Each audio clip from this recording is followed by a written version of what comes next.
বাড়ির বড় বউ মানেই তো কাজের মেশিন। কখন উঠছি জানো? সে ভোর 4টার দিকে ঘুম থেকে ওঠার পর একটার পর একটা কাজ দিয়েই যাচ্ছে করে যাচ্ছি, কাজের আর শেষ নেই। এই পুজো পার্বণ মাত্র শেষ হলো, তা কি হয়েছে জানো? আমি সব কাজকর্ম করতেছি, একটার পর একটা করতেছি, তো টুকিটাকি তো ভুল হতেই পারে। ও বাবা, সামান্য একটা ভুল করেছি, সামান্য। ওরা 14 গোষ্ঠী মিলে এসে আমাকে কথা শুনিয়ে গেল। না, একটা লোক তো এসে করতে পারে যে বড় বউকে পূজার দিন কিছু বললো না, না পারলে আরো 10 জন মিলে এসে কথা শুনিয়ে যায়। খালি বড় বউর দিকে নজর, বড় বউ এই ভুল করেছে, বড় বউ ওই ভুল করেছে, কিন্তু ছোট বউর বেলা কারো নজর যায় না। ছোট বউর কথা শুনে কোনো কথা বলা যাবে না।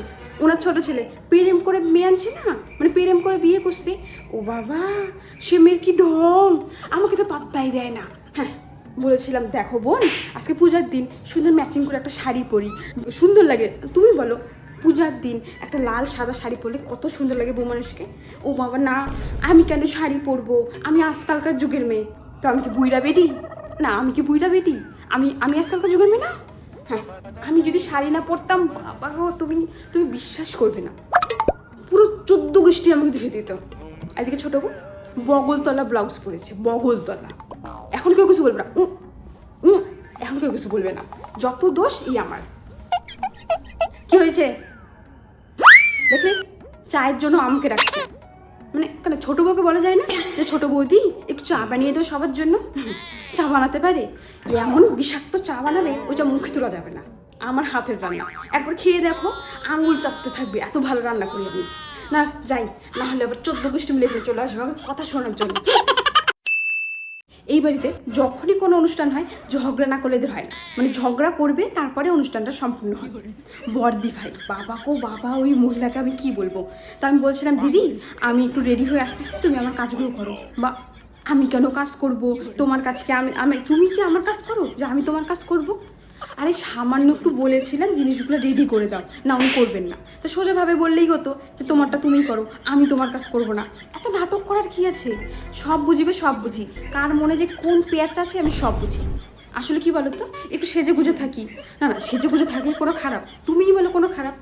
একটু ব্লাউজ পরেছি, মানে ভেতরটা ওনার জ্বলে যাচ্ছে, ভেতর থেকে জ্বলে না, ভেতর থেকে চলে যাচ্ছে। তো নিজে বললেও হয়, নিজে কেন পড়ে না? একটা মানানসই ব্যাপার আছে, সবাইকে তো সব মানায় না, ওনাকে বলে তো মানাবে না, আমাকে মানায় তাই আমি পড়ি। হ্যাঁ, হিংসা। তার উপর শ্বশুরবাড়ির লোকে কি বলবো, বাবা গো বাবা, আমি কি করে জানবো কে লাবড়া খায়, কে খিচুড়ি খায়, কে এই খায়, কে সেই খায়? আমাকে বলতে হবে যে বৌমা এটা দাও, ওটা দাও।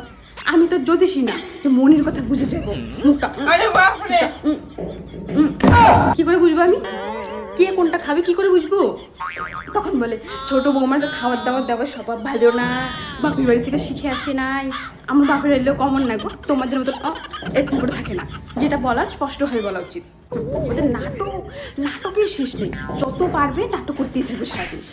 আর এদের বলে দোষ নেই, আসল দোষ হলো আমার বরটা, আমার লোকটাই ভালো না। মানে ওদের দলে হয়ে কথা বলে, কেন নিজের বউয়ের পাশে হয়ে কথা বল, একটু বল যে না আমার বউ যেটা করে সেটা ঠিক। ও বাবা, ও কথা বলা যাবে না তো, সবাই কি বলবে, বউ পাগলা। আরে বলবে তো বউ পাগলা, তো বলতে দে না। তো বরদাকে হতে পারে, তোমার বরদা তো বউয়ের পেছন ঘুরে, কই তোমার বরদা তো সেটা ভাবে না? নিজের মানুষ ভালো না হলে যা।